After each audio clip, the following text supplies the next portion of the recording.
Hey guys, जय हिंद। माहौल सरकार, आई होप आपकी पढ़ाई शानदार चल रही है। सैल्यूट है आपको, आपकी मेहनत को, आपकी डेडिकेशन को। कई सारे कॉम्प्रोमाइज आप लाइफ में करते हो आपकी सक्सेस के लिए। आप डे टू डे आप अपने आप को इंप्रूव करने के लिए कई सारी मेहनत करते हो।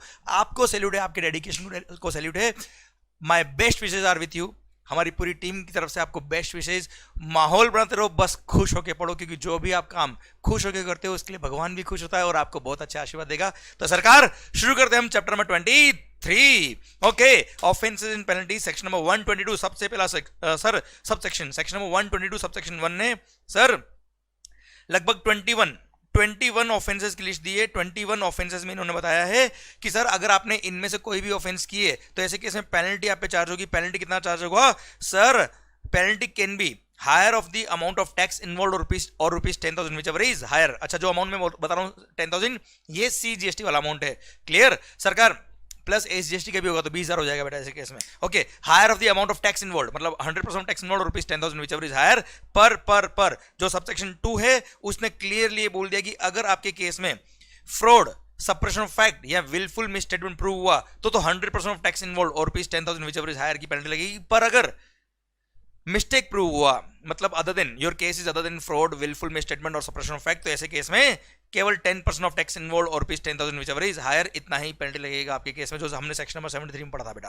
क्लियर? अच्छा, ध्यान रखना, इफ सर आप डायरेक्टली किसी केस में इन्वॉल्व नहीं हो, सेक्शन नंबर 122 सबसेक्शन 3 कहता है कि आप डायरेक्टली पार्टी ऑफ ऑफेंस नहीं हो, पर अगर आपने किसी की हेल्प करी थी इन अबेटिंग द ऑफेंस या टैक्स इविजन में आपने हेल्प करी, तो ऐसे केस में सर आप पे भी पेनल्टी चार्ज हो सकता है अप टू रुपीज 25,000। या फिर ध्यान देना बेटा, आपको सर पर्सनल अटेंडेंस के लिए समन इशू किया था या डॉक्यूमेंट्स या इन्फॉर्मेशन वगैरह आपसे मंगाई थी, आपने नहीं दिया, तो ऐसे केस में up to rupees 25,000 penalty can be charge. अभी सबसेक्शन नंबर 1A नया ऐड हुआ था sir, section number 122 subsection number 2 क्या कहता है? सबसेक्शन 1A क्या कहता है? सुनिएगा ध्यान से। अगर सर ये जो बोगस बिल के ट्रांजैक्शन होते हैं बेटा, इस बोगस बिल के ट्रांजैक्शन जो लोग इन्वॉल्व होते हैं उन सब की बैंड बजाने के लिए गवर्नमेंट ने ये सबसेक्शन ऐड किया और यहां बोल दिया कि जो भी लोग इसमें इन्वॉल्व है, जो मास्टरमाइंड इसमें इन्वॉल्व है सर, उस पे अमाउंट ऑफ टैक्स इवेडेड या अमाउंट ऑफ ITC का बेनिफिट जो रिटर्न उसने किया है उतना अमाउंट का उस पर्सन पे भी पेनल्टी लगेगा। देखने ध्यान से, any person who retains the benefit of a transaction,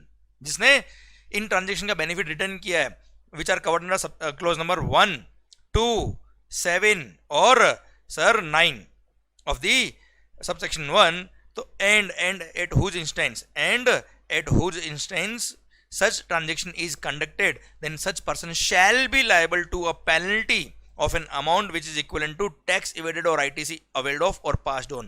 clear? अगर आप जैसे आप गुड सप्लाई कर रहे हो या सर्विसेज सप्लाई कर रहे हो without payment of, without issue of any invoice, या आपने गलत बिल इशू किया है या फिर आपने बोगस बिल इशू किया without supply of any goods या सर्विस, या फिर आपने उनके बेस पे ITC अवेल किया है या फिर आपने ITC डिस्ट्रीब्यूट किया है इन एलिजिबल, तो ऐसे केस में सर जो पर्सन इन ट्रांजेक्शन में इन्वॉल्व है, जिसने इन ट्रांजेक्शन का बेनिफिट रिटर्न किया है, तो सर ऐसे केस में सर उस पर्सन को टैक्स इवेडेड या अमाउंट ऑफ बेनिफिट इन्वॉल्व उतना पेनल्टी उस पर्सन पे भी लगेगा।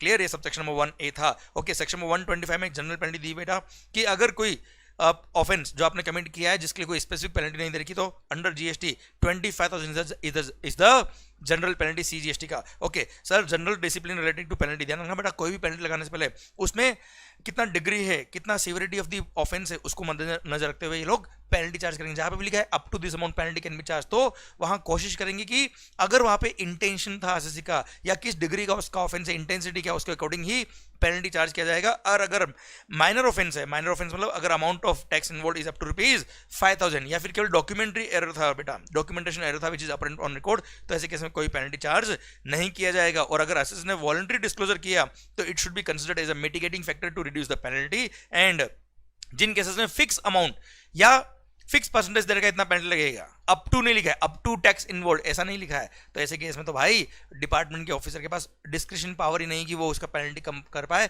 ऐसे केस में फिक्स अमाउंट तो फिक्स लगाना ही पड़ेगा पेनल्टी। ओके, सेक्शन 127 बोलता है पावर टू इंपोज पेनल्टी। बेटा ध्यान ना, इसके अंदर ऑफिसर को पावर दिया कि एनी अदर पर्सन, जो भले ही सेक्शन नंबर 62, 63, 64, 73, 74, 129, 130 इन सब में जो ऑफेंसेस दे रखे उसमें इन्वॉल्व नहीं था, पर डायरेक्टली इनडायरेक्टली हेल्प कर रहा है टैक्स इवेजन में किसी और पर्सन की। क्लियर? तो उन सब लोगों पे भी पेनल्टी चार्ज करने का पावर इस सेक्शन से मिला है, जो पेनल्टी 25,000 तक की चार्ज हो सकती है। सेक्शन 128 कहता है power to waive the penalty और फीस और बोथ। सर जो भी पेनल्टी है फीस चार्ज हो रहा है under this act, sir government को पावर दिया कि on the recommendation of the GST council वो चाहे तो पेनल्टी को वेव कर सकता है पार्टली या फुली। अगर उनको लगता है सर्कमस्टेंसेस इस तरह के एग्जिस्टेंस में है कि पेनल्टी या लेट फी वेव करनी चाहिए तो वो वेव कर सकती है सेक्शन के through. Section 129 very very very important. Sir अगर कोई गुड्स ड्यूरिंग ट्रांसपोर्टेशन या ड्यूरिंग स्टोरेज ये पाएगा कि उसमें गड़बड़ है, टैक्स इवेड हुआ है, तो ऐसे केस में सेक्शन 129 में कितना पेनल्टी चार्ज होता है वो देखिएगा बेटा। सबसे पहली बात, इन केस में वो सारे गुड्स डॉक्यूमेंट्स रिकॉर्ड्स वगैरह सर डिपार्टमेंट क्या कर सकता है, सीज कर सकता है, उनको कॉन्फिस्केट कर सकता है, but only after giving opportunity of being heard to the transporter, अगर वो ट्रांसपोर्ट करा तो, या फिर वेयरहाउस ऑपरेटर अगर उसने वेयरहाउस किए तो, स्टोर किए हुए तो। क्लियर। अगर डिफॉल्ट प्रूव हो गया तो ऐसे केस में पेनल्टी कितना, ध्यान से सुनिए बेटा। अगर owner of the goods comes forward, if the owner of the goods comes forward तो पेनल्टी है 100% of tax involve. 100% of tax involve is the penalty amount. और अगर एग्जेम्प्टेड गुड्स और ऑफेंस में था तो 2% of the value of the goods और ₹25,000 under CGST whichever is lower, मतलब मैक्सिमम पेनल्टी 25,000 हो सकता है बेटा उस केस में। अगर गुड्स एग्जेम्प्टेड था और owner comes forward, and if the owner does not comes forward तो ऐसे केस में ध्यान से देखिएगा पेनल्टी का अमाउंट कितना है। पेनल्टी का अमाउंट है 50% ऑफ वैल्यू ऑफ गुड्स, क्योंकि ये सीजीएसटी का पेनल्टी है, मतलब एक तरह से practically 100% of value of goods. एक तरह से आपको सिंस ओनर नहीं आ रहा है तो एक तरह से आपको ये समझ लो गुड्स जो है वो गवर्नमेंट की, और गवर्नमेंट से आपको गुड्स परचेज करना है तो 100% ऑफ वैल्यू ऑफ गुड्स देके परचेज कर लो। पर हाँ, तो सीजीएसटी की बात करूं मैं आपसे बेटा, तो 50% of the value of goods involve less tax paid. अच्छा, यहाँ पे जो और पेबल लिखा है उसको कट कर दीजिए बेटा, मतलब सर जितना हमने टैक्स ऑलरेडी पे कर दिया है उतना लेस कर देना। जैसे फॉर एग्जांपल किसी गुड्स पर टैक्स था 10 लाख रुपए, तो 10 लाख रुपए टैक्स था, आपने पे किया 3 लाख रुपए, तो सर वैल्यू ऑफ गुड्स था मान लो 1 करोड़, तो उसका 50% था 50 लाख, 50 लाख माइनस 3 लाख, इतना आपको पेनल्टी पे करना पड़ेगा। अच्छा, इस सेक्शन ने ध्यान दीजिएगा बड़ा ध्यान से सुना, if the owner does not comes forward, यहां पे पूछा है पेनल्टी का अमाउंट कितना है, अगर पूछा अमाउंट पेबल कितना है ध्यान देना, तो आपको अमाउंट पेबल अगर क्वेश्चन ने पूछा है तो पेनल्टी पेबल कितना हो गया, 50% of the value of the goods involve minus amount of tax paid plus जितना टैक्स पेबल होता है। जैसे 10 लाख मेरे एग्जांपल में टैक्स था तो 10 लाख रुपए प्लस 50 लाख रुपए वैल्यू ऑफ गुड्स का 50% माइनस जो आपने टैक्स ऑलरेडी पे कर दिया, इतना टोटल अमाउंट पेबल होगा। और in case of exempted goods 5% of the value of the goods involve और ₹25,000 व्हिचएवर इज लोअर, मतलब मैक्सिमम 25,000 पेनल्टी लगेगा इस केस में। ओके सरकार, एंड हाँ ध्यान दीजिएगा बेटा, सर आपके गुड्स जो उन्होंने सीज किए हैं ऐसे केस में आपके गुड्स को रिलीज कर देंगे ऑफिसर, अगर आपने जो टैक्स का अमाउंट है और पेनल्टी का अमाउंट, टैक्स इंटरेस्ट पेनल्टी के अमाउंट पे कर दिया तो आपकी गुड्स जो सीज किया था वो रिलीज कर देंगे। या फिर आप चाहे तो एक बॉन्ड फाइल कर सकते हो अलॉन्ग विद द सिक्योरिटी, और सर आपकी गुड्स क्या कर दिए जाएंगे, रिलीज कर दिए जाएंगे। पर विद इन 14 डेज आप आए नहीं तो ऐसे केस में goods are liable for confiscation. अब साहब ध्यान दीजिएगा बेटा, कॉन्फिस्केटेड गुड्स का केस क्या है, section 130 confiscation of goods and conveyance and levy of penalty. सरकार 5 precise causes of confiscation of goods. First, supply or receipt of goods in contravention of the act or rules made thereunder which is resulting in actual evasion of tax. Second, not accounting for goods which are carrying payment of liability of payment of tax, मतलब goods है ही नहीं साहब और tax involve था उसमें, tax evasion prove हो रहा है। Third, sir supply of goods which are liable to tax without applying for registration, registration नहीं किया बेटा आपने। कॉन्ट्रावेनिंग एक्ट और contravening the provisions of the act or rules made thereunder with the intention to evade the tax। या फिर next है use of conveyance, आप truck वगैरह यूज कर रहे हो टू ट्रांसपोर्ट द गुड्स, या फिर store the goods in contravention of the provisions of the act और रूल्स मेड देयरअंडर, अगर ये ऑफेंसेस आप कर रहे हो तो ऐसे केस में such goods is liable to for confiscation. Plus ध्यान रखना, अगर आप किसी कन्वेंस में गुड्स को इलीगल मूव कर रहे थे with the intention of evasion of tax तो ऐसे केस में वो कन्वेंस भी लायबल फॉर कॉन्फिस्केशन है, वो ट्रक भी गया भाई। पर ध्यान रखना बेटा, कन्वेंस कॉन्फिस्केशन केस में एक पॉइंट बोला हुआ है, अगर ट्रांसपोर्टर या person in charge of the conveyance मतलब ड्राइवर ये प्रूव या उसका एजेंट प्रूव कर दे कि वो इसमें इन्वॉल्व नहीं था, भाई उसको तो पता ही नहीं था कि इस तरह का टैक्स इवेडेड गुड्स है, तो ऐसे केस में उसका कन्वेंस को कॉन्फिस्केट नहीं किया जाएगा, पर ये उसको प्रूव करना पड़ेगा। क्लियर। अच्छा ध्यान देना बेटा, जब भी गुड्स या कन्वेंस कॉन्फिस्केट होती है तो ऐसे केस में जो ऑनर ऑफ द कन्वेंस होता है या ऑनर ऑफ द गुड्स होता है उसको ऑप्शन दिया जाता है कि क्या आपको अपने गुड्स रिलीज कराने किया, तो वो क्या बोले हाँ सर कराने, तो भाई ऐसा थोड़ा रिलीज कर देंगे। ऐसे केस में सर कॉन्फिस्केट किया बेटा, कॉन्फिस्केट सीजर मतलब temporary holding the goods, confiscation मतलब अब उसका मालिक ही कौन बन गया है, गवर्नमेंट। अब अगर आपको गुड्स छुड़वानी है तो ऐसे केस में सरकार क्या करना पड़ेगा, आपको एक तरह से गुड्स खरीदनी पड़ेगी डिपार्टमेंट से, तो उसको बोलते हैं रिडम्पशन कराना है तो रिडम्पशन फाइन पे करो। अब fine in lieu of redemption, sir redemption fine आपको पे करना पड़ेगा। रिडम्पशन फाइन कितना है, अगर गुड्स की बात करूं मैं तो जो वैल्यू ऑफ गुड्स है, market value of goods minus amount of tax सरकार, तो ये जो अमाउंट आएगा this is the redemption fine जो आपको पे करना पड़ेगा टू रिडीम योर गुड्स। और अगर कन्विंस को रिडीम कराना, आपको कन्विंस जो कॉन्फिस्केट हो चुका है ट्रक को, उसको अगर रिडीम कराना है तो जो टैक्स इन्वॉल्व है, टैक्स का amount of tax payable, this is the amount which will be payable by the transporter to get his goods to redeem the truck. हाँ है ना, कन्विंस को रिलीज कराने के लिए sir tax involve, amount of tax liability इतना आपको pay करना पड़ेगा as redemption fine to get your goods release. और हाँ 3 महीने तक का टाइम देगा मैक्सिमम आपको डिपार्टमेंट का officer. Proper officer shall give reasonable time but not more than 3 month to pay redemption fine and get your goods release, otherwise वो goods को डिस्पोज ऑफ करके जो पैसा आएगा वो गवर्नमेंट अकाउंट में डिपॉजिट करवा देंगे। भारत माता की जय। Okay clear. अब आपको ध्यान रखना बेटा, fine in lieu of confiscation, redemption fine पे करने का ऑप्शन दिया है, proper officer shall give the option पर। अगर आपने एक्सरसाइज नहीं किया तो हम क्या करें बेटा, सर सेक्शन नंबर 131 कॉन्फिस्केशन और penalty not to interfere with other punishment, मतलब सर जो other punishment under the act है, जो टैक्स लगेगा, पेनल्टी लगेगा, आगे जेल के प्रोविजन की बात भी करें बेटा ससुराल। क्लियर सर, वहां भी आपको जाना पड़ेगा सरकार, वो तो है ही है, ये कॉन्फिस्केशन भी होगा अलग से, अगर कॉन्फिस्केशन होना तो होगा बेटा, it will not interfere other provisions. And अगर किसी और एक्ट में भी कोई पेनल्टी या कुछ और भी आपको एक्शन लिया जाते तो वो भी लेंगे बेटा। Sir 132 punishment of sudden offences, यहां पे जेल के बारे में बात करिए। अच्छा यहां पे जो इंप्रिजनमेंट की बात करिए वो किन लोगों के लिए बताता हूं आपको, एनी पर्सन हुएवर कमिट्स या कॉजेज टू कमिट, या तो ऑफेंस कमिट कर रहा है या कॉजेज टू कमिट, मतलब वो कमिट करने का कॉज बन रहा है बेटा, वो उसमें हेल्प कर रहा है, या फिर retain the benefit arising out of any of the following offences, मतलब सर बोगस बिल के जो ट्रांजेक्शन होते हैं बेटा उसमें जो मास्टरमाइंड है, जो बेनिफिट रिटर्न कर रहा है इनका अल्टीमेटली, वो सब लोग इसमें जेल के लिए प्रोविजन आने वाला है। सर ये सारे लोगों के रिगार्डिंग इसमें प्रोविजन की बात की, ये सब देखो ए से लेके एल तक यहाँ पे ऑफेंस की लिस्ट दी है। अब यहाँ पे बोल दिया है क्या, अमाउंट ऑफ टैक्स इवेडेड और एरनेस रिफंड या amount of wrong ITC availed और यूटिलाइज एक्सीडिंग ₹5 करोड़, तो ऐसे केस में 5 साल तक की जेल, अप टू 5 years, मजा आ जाएगा जिंदगी में, फ्री का खाना मिलेगा जेल के अंदर बेटा, मजा आएगा जिंदगी में। Clear, along with the fine. Okay, sir अगर amount of tax involve is more than ₹2 crore but up to ₹5 crore है तो ऐसे केस में अप टू 3 year तक की जेल विद फाइन तो ही है।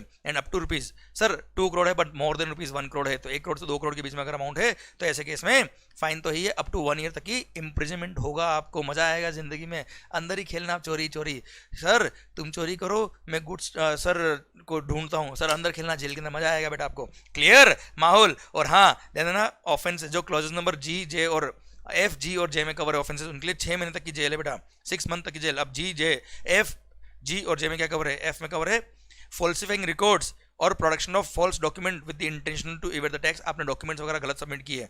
ऑब्स्ट्रक्ट ऑफिसर ऑन ड्यूटी, अगर कोई ऑफिसर अपना काम कर रहा है और उसमें आप उसको ऑब्स्ट्रक्शन दे रहे हो, मान लो कोई ऑफिसर किसी के पीछे भाग रहा है, आपने बीच में टांग लगाई, वो नीचे गिर गया, वो आपको बार बार गिराएगा बेटा 6 महीने तक।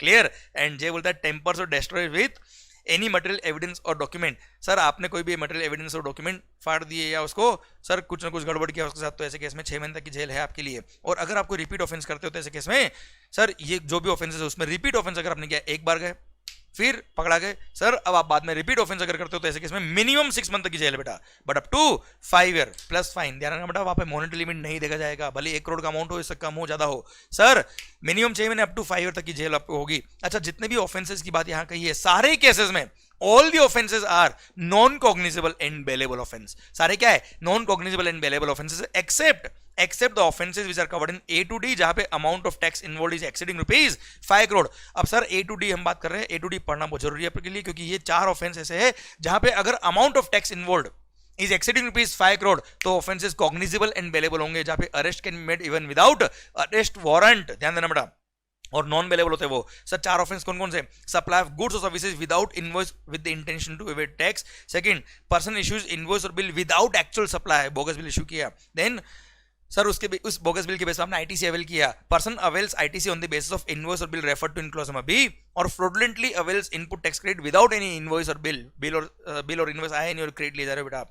और fourth collection of tax without payment of tax to the government for a period beyond 3 months from the due date, customer से टैक्स ले लिया और सर 3 महीने से ज्यादा टाइम हो गया, आपने ड्यू डेट से 3 महीने से ज्यादा टाइम हो गया और आपने पेमेंट नहीं किया, और amount of tax involve in चारों केस में एक्सीडिंग ₹5 करोड़ है, तो ऐसे केस में इंप्रिजनमेंट कितना होगा भाई, अप टू 5 years तो ही है सर, अप टू 5 years तक का जेल ही है, पर those offences are cognizable and non bailable offences. Sir समझे मेरी बात? और हाँ, कॉग्निजेबल और नॉन कॉग्निजेबल का मतलब क्या, थोड़ा आगे और बता रहा हूं मैं आपको। अच्छा ध्यान रखना, कोई भी प्रोसिक्यूशन अगर इस एक्ट में होगा तो prior sanction of commissioner required है। ओके, अब पावर टू अरेस्ट, ध्यान देना बेटा, पावर टू अरेस्ट अगर कॉग्निजेबल और नॉन बेलेबल ऑफेंस है तो ऐसे केस में जो अक्यूज्ड पर्सन है उसको अरेस्ट करने के बाद विद इन 24 आवर मजिस्ट्रेट के सामने प्रोड्यूस किया जाएगा। पर अगर नॉन कॉग्निजेबल और बेलेबल ऑफेंस है, नॉन कॉग्निजेबल और बेलेबल ऑफेंस, अच्छा ध्यान रखना, कोई भी ऑफेंस आप करो अगर अमाउंट एक्सीडिंग 5 करोड़ नहीं है तो सारे ऑफेंस क्या है, नॉन कॉग्निजेबल और बेलेबल है बेटा। क्लियर? अच्छा, ए टू डी में कवर नहीं, उसके बाद वाला ऑफेंस है, अमाउंट कितना भी इन्वॉल्व क्यों ना हो, सारे ऑफेंस क्या है, नॉन कॉग्निजेबल एंड बेलेबल है। ऐसे केस में सर जो अक्यूज्ड पर्सन है उसके लिए असिस्टेंट कमिश्नर या डिप्टी कमिश्नर को पावर दिया कि he can discharge the assessee on bail. Sir bail पे डिस्चार्ज कर सकता है and he is the power of a incharge of police station. थानेदार का पावर है, ओए थाने जी बजाय सिटी ऑन ड्यूटी, माहौल सरकार। अब ध्यान देना बेटा, कॉग्निजेबल ऑफेंसेस का मतलब क्या होता है, serious offences where arrest can be made even without arrest warrant, these are non bailable offence with 24 hour magistrate के यहाँ प्रोड्यूस करना पड़ता है। एंड नॉन कॉग्निजेबल ऑफेंस के केस में these are less serious kind of offences, offence तो है no doubt, यहाँ पे अरेस्ट वारंट इश्यू होगा, यहाँ पे अरेस्ट वारंट के बेस पे ही अरेस्ट कर सकते हैं, पर कॉग्निजेबल के केस में arrest can be made even without arrest warrant, these are bailable offences. और ACDC is the in-charge of the police station, वो पावर दिया असिस्टेंट कमिश्नर और डिप्टी कमिश्नर को। Then section 134 cognizance of offences, यहाँ बोल दिया कोई भी कोर्ट किसी भी केस को टेकअप करने से पहले प्रायर सैंक्शन लेगा कमिश्नर की। And sir no court inferior to the court of magistrate of first class shall try such offences, मतलब मजिस्ट्रेट ऑफ फर्स्ट क्लास या उसके अबव वाले कोर्ट ही इन केसेस को टैकल करेंगे। Okay, now section 135 presumption of culpable mental state, ध्यान देना बेटा, कोई भी प्रोसिक्यूशन शुरू करने से पहले sir presumption of culpable mental state मतलब गिल्टी स्टेट ऑफ माइंड ये प्रूव होना चाहिए। तो यहां पर इस एक्ट ने प्रिज्यूम किया हुआ है कि यहां पे आपका कल्पेबल मेंटल स्टेट था unless you prove it otherwise, और बर्डन टू प्रूव कि आपका गिल्टी स्टेट ऑफ माइंड नहीं था, इंटेंशन नहीं था, ये आप पर है। डिपार्टमेंट ने प्रिज्यूम किया हुआ है कि आपका गिल्टी स्टेट ऑफ माइंड था, culpable mental state. Okay sir 136 बोलता है relevancy of statement under certain circumstances, अगर किसी पर्सन ने कोई स्टेटमेंट दिया था और वो पर्सन अगर सर डेड मर गया है या फिर not can not be found या फिर वो सर अंडरग्राउंड हो गया या किसी ऐसे सर्कमस्टेंसेस हो गई उसको आप नहीं बुला सकते, कोर्ट के अंदर प्रेजेंट नहीं कर सकते किसी भी कारण से, या फिर उसको बुलाना बहुत महंगा पड़ रहा है, तो ऐसे केस में सर जो उसने स्टेटमेंट दिया था वो मान लिया जाएगा कि सच बोला था उसने। क्लियर? प्लस अगर कोर्ट में वो पर्सन प्रेजेंट भी हो गया पर अगर कोर्ट को लगता है कि सर्कमस्टेंसेस इस तरह के कि जो उसने स्टेटमेंट दिए थे उसमें जो लिखा है वो सच मानना चाहिए तो वो सच मान सकता है court, and that will act as an evidence against such person. Okay, section 137 offences by company, भाई अगर कंपनीज ने ऑफेंस किए तो क्या कंपनी के मेमोरेंडम ऑफ एसोसिएशन या आर्टिकल्स ऑफ एसोसिएशन को जेल में डाल देंगे क्या? नहीं। तो ऐसे केस में every person who is director, manager, secretary और any other officer who at the time of commitment of offence was in charge of and was responsible for the company's day to day affairs, तो ऐसे case में such person shall be liable for imprisonment, और सारे provisions जो हमने पढ़े offences के सब उस पर लगेंगे। और अगर कोई एचयूएफ है, पार्टनरशिप है, एलएलपी है, ट्रस्ट है, एओपी है, बीओआई है, तो ऐसे केस में जो पार्टनर्स है, मेंबर्स है, वो सब लायबल होंगे उसके लिए। पर अगर कोई पार्टनर, डायरेक्टर, मेंबर ये प्रूव कर देता है कि वो पर्सनली इन्वॉल्व नहीं था, उसका ग्रॉस नेग्लिजेंस नहीं था, वो तो बोनाफाइड काम कर रहा था, तो उसको छोड़ देंगे, बाकी सबके लिए ये ऑफेंसेस एप्लीकेबल हो जाएंगे। Clear? Section 138 last section of this chapter, compounding of offences. Compounding का मतलब क्या होता है बेटा, एक फीस आप पेमेंट कर रहे हो जिसकी वजह से आपका जेल वगैरह कम हो जाए। देखो पढ़ लो, compounding means payment of money instead of undergoing prosecution. It can be either before or after institution of the prosecution on payment of tax, interest, penalty. Tax, interest, penalty पे कर दो, उसके अलावा एक सर्टन अमाउंट ऑफ मनी जो इसमें बताएंगे वो कंपाउंडिंग फी पे करो, आपका जेल वगैरह कम हो जाएगा बेटा। क्लियर? पर हाँ वो फीस कितना है ये देख लो, लास्ट 2 पॉइंट पहले पढ़ लेते हैं। The minimum limit for compounding amount is higher of the following 50% of amount of tax involve और rupees 10,000 whichever is higher, ये मिनिमम अमाउंट होगा, और maximum amount 150% of tax involve और rupees 30,000 whichever is higher is the upper limit of compounding fees, ये आपको pay करना पड़ेगा। अच्छा पर ध्यान रखना, इन फॉलोइंग केसेस में compounding is not permissible. First, if the person in charge is charged with the offences which are covered under clause number A to F under subsection 1 of section number 132 or attempting to or aiding or abetting the commission of the above offense, मतलब उसमें help भी कर रहा है तो भी गया बेटा। Then any person committing offence in respect of supplies of value exceeding rupees 1 crore and has already been compounded once earlier, एक बार जिसको कंपाउंड कर चुके हैं और 1 करोड़ से ऊपर की वैल्यू वाला गुड्स आ गया तो ऐसे केस में लग गया बेटा उसके, अब कंपाउंडिंग ना हो पाएगा। A person committing an offence under this act which is also an offence under any other law, तो भाई इस एक्ट के अंदर कंपाउंडिंग ना हो पाएगा। Then a person who has been convicted for an offence under this act by court, एक बार आपको ऑलरेडी मुजरिम करार दिया जा चुका है,